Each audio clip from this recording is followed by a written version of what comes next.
Right, as you can see, I've fitted them to me Ford Aeromax, Tamiya Ford Aeromax, and they look great. They're very fiddly to do the screws, because the screws are 1.7mm hole they go into, but they look fantastic.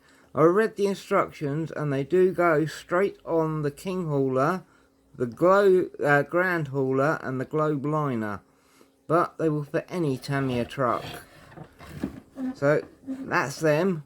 I think they're brilliant. Are they worth the money? It's up to you. I do. I think they're great. Okay, thank you for watching. If you like what I do, please subscribe and press the like button. Thank you.